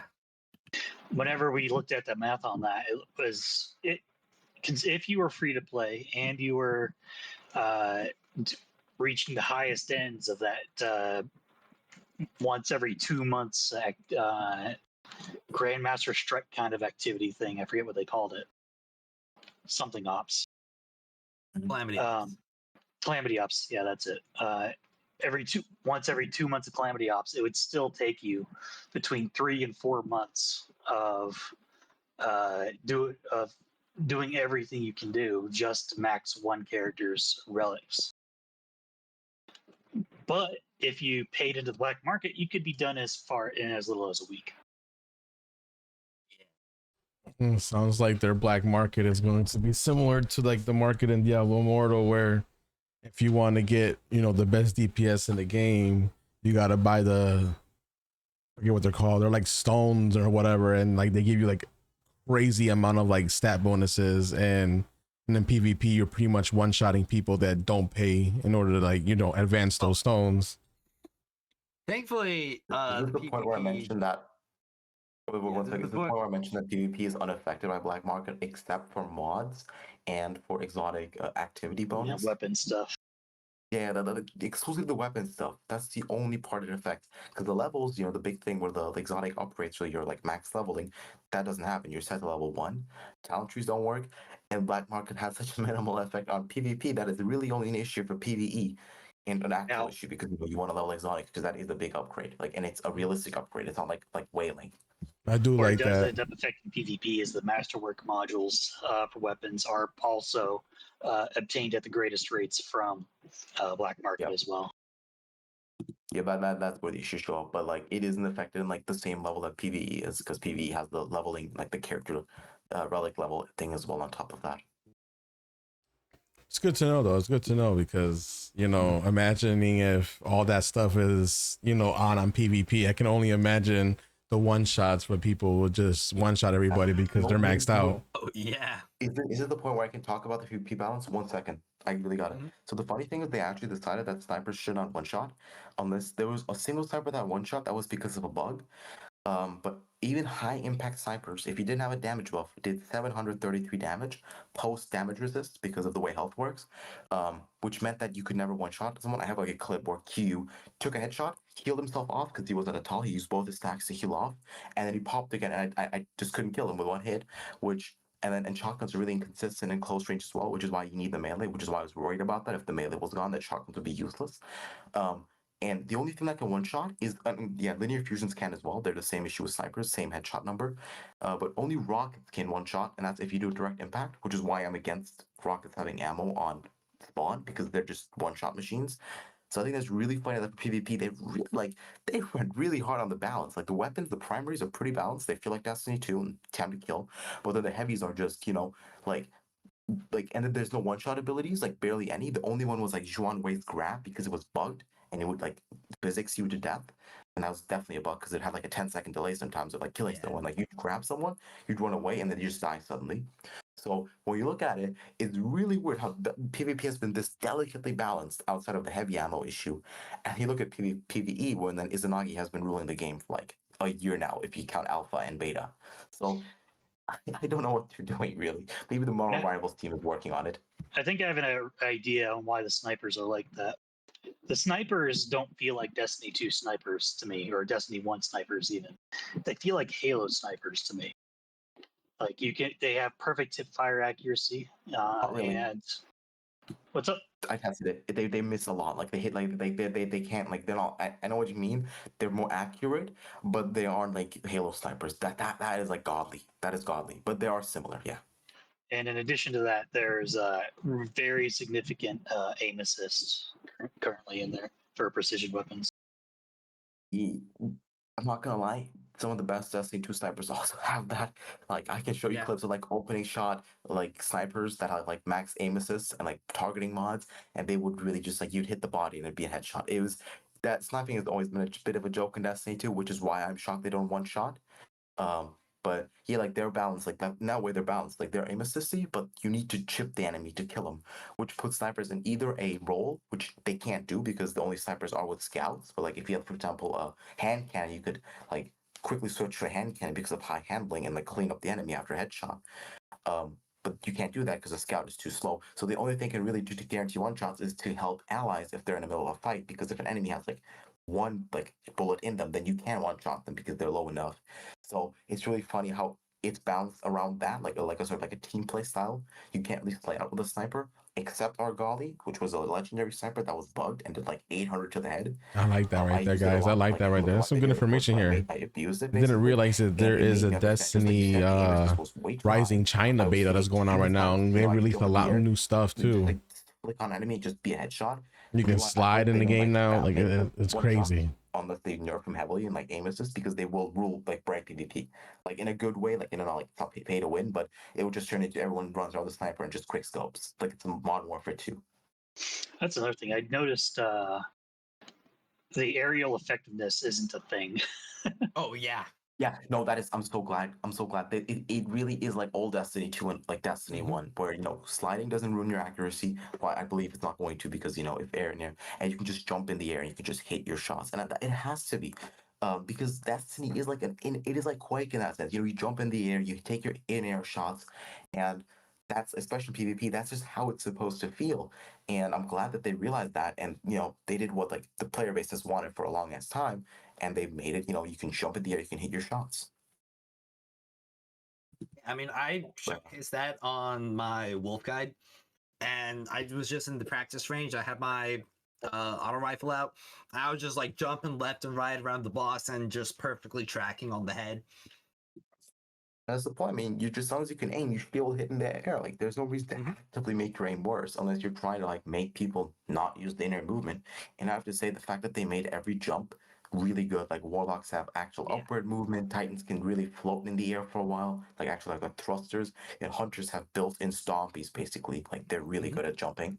Like hunters are actually the fastest class for once, because they are the only ones who have like these movement options, like wolves, like Umiko, like Ningfei, and like so crazy how there's so many things in here, and like the design language, like hidden essentially, like in the kits, where you can see that they actually follow a lot of what Destiny 1 promised, but then broke kind of when Titans became the fastest class with skating and stuff. But like hunters are the fastest class, Titans are the tankiest class in general. Like even even offensive, like Zhuan Wei is pretty tanky, and then warlocks have like the supportive kit. They have the more unique or like magical stuff, and that's just evident if you look at Estella, for example. They're probably gonna go like mix them up further on, but I'm glad they're at least showing that there's a respect towards the class identities in like especially regarding hunters who have been very disrespected. And I'm not even a hunter main. I'm a Titan main, but I have seen my class move faster and just feel good dirty about it. And I'm glad that it's not the case now. Yeah, I'm talking about the character design and that sort of stuff, like the movement stuff. There is a lot of like small nuances that you would really need to pay attention or to take full advantage of, like for something in this game like speed support. In Destiny 2, if you were able to give your allies like a speed buff, that would be huge. And there are characters in this game that can do that. Wait, Fires, I need to add something. This is something probably none of you know, but Destiny 2 has a speed limit cap of 12.5% movement speed. Yeah. And if you think about that number and then compared to Destiny Rising, even the weakest, like even those just basic exotic sets or like buffs, they exceed that. There's no movement speed cap. So like you can move Yep. faster than you could move in Destiny 2 no matter what. Mm-hmm. So that is also a thing because in Destiny 2 there was a hard cap. You move this fast, you get this fast of a buff on top of mobility, and that's it. No, here you can go far further. You can go up to 35 to 40 to 50, and that also just once again speaks to like the fact that they really just let you, they let you have fun essentially. Yeah, and like the fact that speed support is actually extremely valuable in this game, because pretty much every single endgame activity, or at least like tiered endgame activity that gives like Lumia leaves, is speed run based. It's all about clearing as fast as you possibly can and killing as fast as you possibly can. So if you just go in there and you have a bunch of characters who move like tanks, like sure, you can kill everything fast, but you put in like one Umeko, one Wolf, and all of a sudden now everybody's like blitzing through it faster. Yeah, but then also So- the synergy of having enemies hit hard still, even in this Mhm. content. So that Oh, yeah. a Jolder giving an overshield or a Rossi to Wolf means that Wolf can just lay out, and then Jolder, gets damage buff and also then can start Yep. ramping up through that, the 90% damage multiplier. And beautiful synergies that Destiny 2 kind of, lost as well as Radiance. Oh yeah, speaking of, Tan 2 is so balanced, it's crazy. They Mhm. realized that having big damage buff and big healing in a same ult, in the same AoE, isn't good for the game. So Tan 2 can't do both at once, unless you do tier talent 4, but even then it's not the same strength as one or the other. So there you go. Now you still have a reason to bring a defense character like Kabar, who can, give you a barricade, or Joler, who you can shoot through the bubble from. Yep. And I think that's really cool that there's these distinct identities, which is like the MMO stuff they want. Which someone might say, oh, my power fantasy, but it's still a multiplayer game, And this way you can also then still go stronger in the damage buff. So like doesn't like Tantu buff like 40% damage. Good, Yep. he can do that because he's not healing you to max HP at the same time constantly. So because different character gets to do that, and then they get to benefit from their own damage buff, and now you have this beautiful synergy and everyone's having fun and there's actual team play. So you're losing this this individuality of this quote unquote team build crafting for a more holistic team experience, which fosters social environments, which fosters valuing each player. There was an era of Destiny 2, which I'm gonna feel bad for hunters again, but like hunters were just hated in PvE. Like in this was during Beyond Light, where it was no hunters allowed and LFGs because they just didn't feel useful, and Yeah. because every class could do what they did, big nukes, fast movement. Well, that's not gonna happen. You still want Wolf, you still want Ning Fei, especially with Wrist Runner, you still want Umako, especially, and this way there's no we close people off. Everyone has value, and that value is untouched. Mm-hmm. I mean, if they want to break the game, that's how they would do it. They would just make a unit who can do, like Well of Radiance pre-nerf, release Well of Radiance. It gives you overshield, it heals you, and it's a damage buff. And then boom, yeah, okay, we willed the game to end game. Yeah, but this is where I see the advantage of having like slower character releases and also maybe doing frequent reruns, kind of like how Wuthering Waves does, where there's much less incentive to power creep, and you can also give a bigger focus on the actual cosmetics themselves. I wouldn't even be surprised if in the future we see like a cosmetic gotcha banner or something like that. They've started rolling it out with a card system where you collect multiple where you pull Yeah. I don't know, I think 100 times is what the dude said, and that's how you minimum 100 times, and then that's how you get the because of cosmetics. I mean, we're going to be seeing a lot more stuff about these kind of changes, like the more days that the Chinese beta is out. I mean, just the fact that between our beta and the Chinese beta, they already added sliding. It's just what else is going to be added between now and launch, and what other changes are there going to be? It's possible that they rework light levels. I just want to say because the Chinese Yeah. gameplay has like far lower light levels, like 4,000, 6,000, but Wolf has like levels has +8 auto rifle at like gear level 70, and same for the exotic grenade launcher. So it might be that they reduce the light level numbers. Yeah, and I would appreciate that's that a lot because like inflated. I can send a screenshot if you guys want to look like the raid. Wait, the raid has like 4,000, but all content has 4,000 now, it seems. So okay, this could just be beta. This yeah, could be just like go ahead. how this could be just how Estella is like arc all of a sudden. And they also changed some of the UI for the Shinka types as well. I'll just send the screenshot in of it. I'm watching a China Joy gameplay, which is, for those unaware, is actually like Gamescom but for China's gaming Yeah. scene. And NetEase pulled all the punches. They had a beautiful Gwyn cosplayer and stuff. Okay, Yeah, well, the first thing about the raid is the +8. now, That's just the enhancement level, right? I know. I'm just saying that it's an enhanced weapon, you know. So like usually you wouldn't still be at 4,000 power level, light level at +8. Oh yeah, you know? true. And like the rate is like 6,000 now, so they might have actually reduced the numbers. Like The might have numbers done- did go a little silly. Yeah, don't that like, was we were about getting like 50,000. 55k power. That was and the damage numbers don't kind seem of insane. reduced. So like, Yeah, I mean, think it's honestly, pretty- it might have just been. I mean, they might have completely redone Wow, like all the power calculations themselves because we're like seeing like 60 or not 60, 6k. So it's not like they just removed 1 0 and called it a day. It does Mhm. look like that we are getting some differences in how power is going to function entirely. It doesn't seem like there are any changes when it comes to the weapons that the characters are able to equip. yeah, the probably that I think they're pretty adamant about keeping it like this. Yeah. I've come to accept it. I do wish that you could Oh. use like any of the weapons of a Shinka type. That screenshot you shared, Mhm. what are those icons in the top right of the character? They're the reworked Shinka icons. Oh, well, Yeah. aren't the Sheikah icons like the weapon icons on the bottom left or bottom right? I think there's like a specialty kind of thing where like I think maybe they might push more characters into, but like you can see Tan has like the precision. Yeah, 10 has precision, Caber has Wait, precision, wait, but why Umeko why has does- precision. Yeah, the top right is showing yeah. splash and impact. Yeah, Wolf, Gwyn, Ningfei, and Finala have this. It's kind of blurry from the screenshot, but it looks kind of like a fist punching something icon. And Oh, Tal has like this sort of like claw swipe. Yeah, I don't know it's what looking the like plot is. brawler precision. Maybe that's also Or- just general intended combat range. Although maybe that might Yeah. be combat range. Yeah, it I'm might. not Yeah, sure. it might be combat range because you know, Tabor was By the generally way, meant to be I kind of just like want you to know, the back. NetEase like just either it's a PC release, or they just straight up put people on front of into emulators in China Joy because there's there's videos of people on computers, Oh and yeah, the video that we saw with the sliding was on computer. It's So Mumu. it's either- They own Mumu. It's their Mumu is their I emulation know. platform.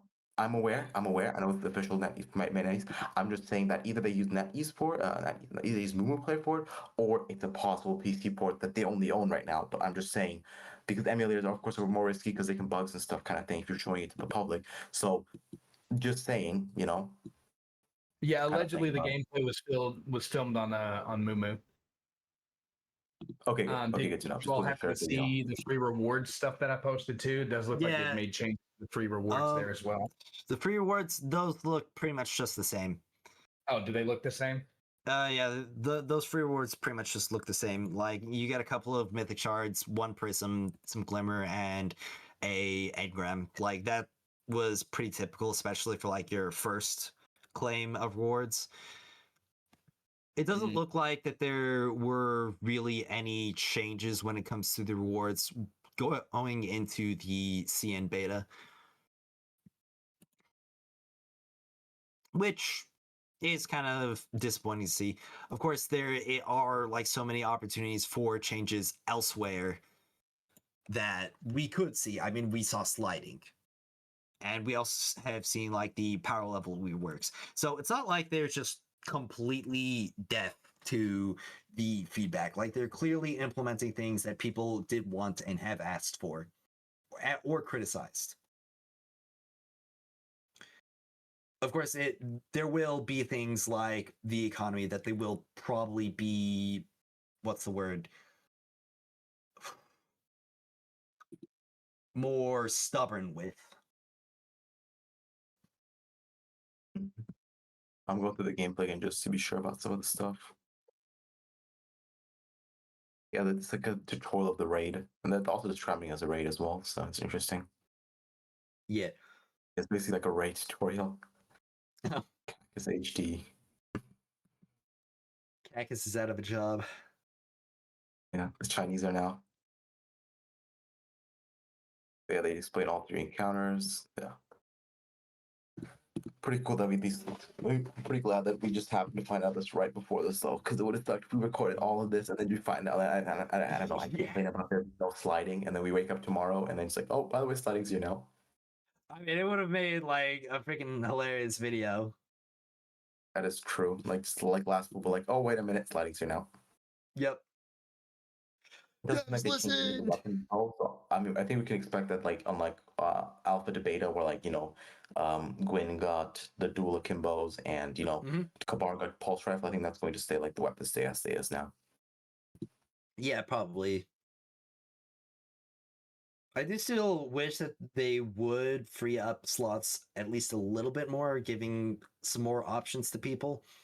But we will just have to see how it plays out. Of course. I think it's to like delay power creep sort of, like at least be able to, because they can just release new units that aren't that strong, but they can use cool combinations of weapons. Like they can just release hand cannon shotgun or hand cannon sniper. That's automatically an amazing for PvP, and their kit could be mediocre as hell, and they only have like Ning Fei dodge is like their only worthwhile ability, and millions would pull. That's what I'm trying to like. Is like what would happen because it's just such a classic loadout. I wonder on that front. Also, the way that the weapon system works, there are more opportunities for them to add like new actual weapons, because it's not like Destiny 2 where they add a new weapon and then you have to make sure it has mod support, and then you have to make sure it's got all this and all that, and like, oh, what happens when it's not in the artifact? It's more bloat. With this, it just fits into one of the 4 different categories. Yeah, I mean, I'll just say, I think like the PvP weekend thing, I think the game's gonna be big enough that like the population is like there's like, because with beta it made sense because the population was so spread thin with shifting gates, with the raid, with the strikes, with the gauntlet blitz. But I think the game is not gonna have any population issues like for a long time, unless they actively make it worse. I think with Destiny, like as long as you don't make the players mad or disrespect them, you can really just run the status quo and people will just keep playing. And honestly, like with the way that patches work, and like they could literally just deploy a patch whenever they want without downtime. That's true. I mean, obviously, when it comes to the season 1 release, yeah, for like super big patches, they would have to take stuff down. But if they want to like hide and activate a secret mission, the way that this game is built is so much better for that than Destiny 2, because I mean, Bungie always talked about how like the big resource draw it is, and how oftentimes it just often gets data mined anyway. I mean, data mining is tougher in this game because of the proprietary engine, plus the fact that it's on mobile only. So like it's less easy to mine. We were only able to find like leftover videos and screenshots, which was pretty clearly just like devs being lazy. Yeah.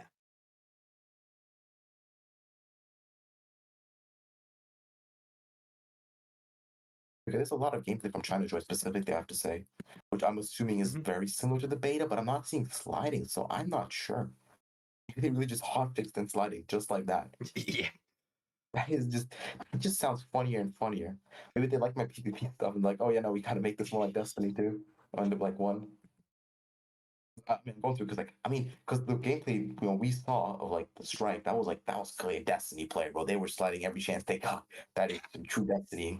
But like the dudes playing on China Joy, I think they just maybe because I don't know they play Genshin and stuff. They ain't thinking of sliding. They're just running around in third person, just hip firing. Yeah. Honestly, Yeah, the we've raid, been like, they clearly showed the raid a lot, just like as an info. Yeah. Like they clearly focused on that for the China Joy presentation. They got people together. You know, I was at like a gaming convention once as well. And, like Final Fantasy 14 was there, and they also put this into like a raid. Like they collected a bunch of people and put it as like the first raid there, Crystal Tower thing. And they seemed like they did the same here, like focus on it, which is cool because it shows they want to advertise end game content. They didn't put them just into strikes because the strike stuff is from the beta. The China Joy demo was really just the raid Mhm. and one strike for like the phones, but the PCs were raid. all right. Well, honestly, I feel like this. I feel like we're getting to like a good stopping point here. We've been going on for almost 2 hours now. Crazy. Yeah, we're at an hour 45 minutes. I feel like we've mostly ran out of things to discuss for the current news level. Of course, that's probably going to change really rapidly since we are only like 13 days out from release. There's Yeah, we probably should gonna be seeing a more lot of news trailers. drop over the next few days. Yeah, we're probably going to be seeing more trailers, more like actual news talk. I've been like kind of hesitant to mention it because I don't really know like how secretive they want to be about the creative or creator chat, but they did have a question asking event for the devs or for the creators for the devs. I don't know if anyone else here has access to it, but I kind of flooded that immediately. I asked like 50 questions. Did they respond? Well, it's for a it's going to be like them trying to address as many of them at one point. So it's probably going to be a blog post or something. Who knows? Damn it! If I was there, I could have talked with PvP. God damn it! Yeah.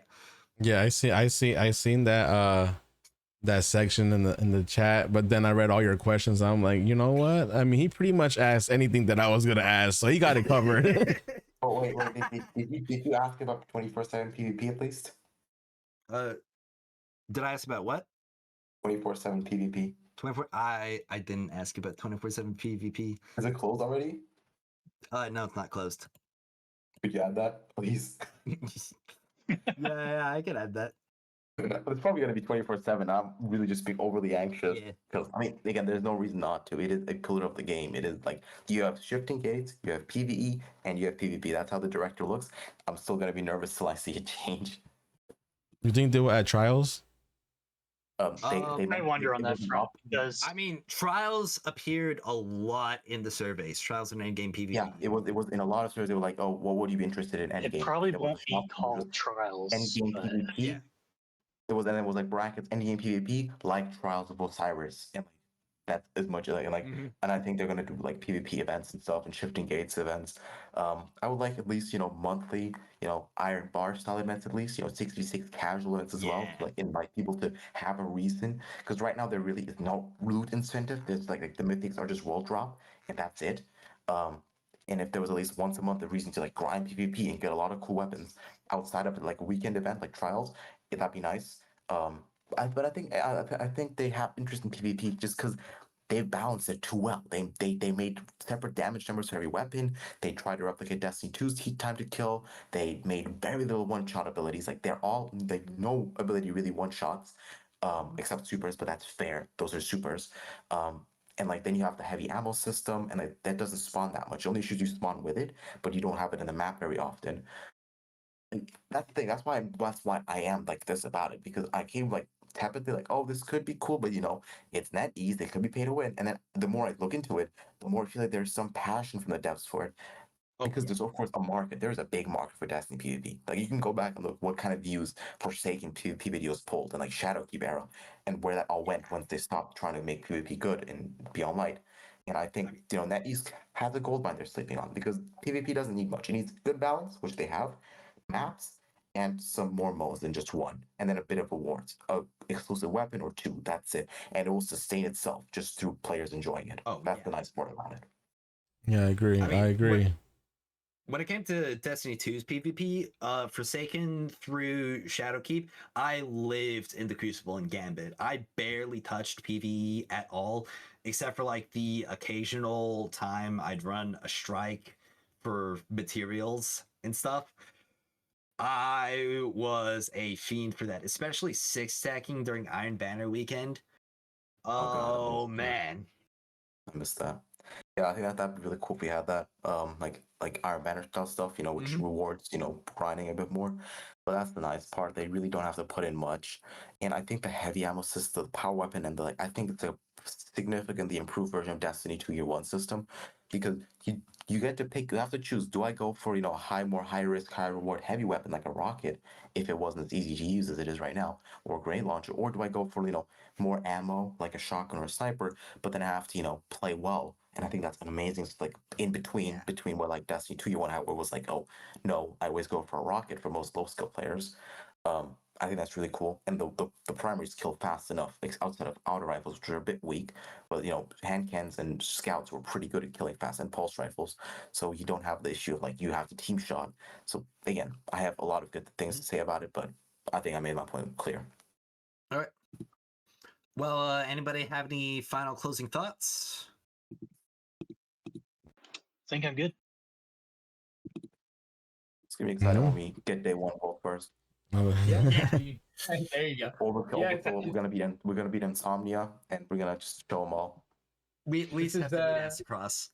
this is going to be great. Like I think they got a really good game. There's a really good opportunity to capitalize. I mean, Destiny as a franchise has a lot of momentum. I think they've made interesting changes with the slotting in particular, but I mean, overall, it already felt like Destiny. This brings it even closer to parity with Exactly. Destiny 2. Like, I mean, if they open up PvP, the PvP throttle completely, and if they can manage to prevent cheaters, I think they've got a real shot at taking a large chunk of the Destiny player base.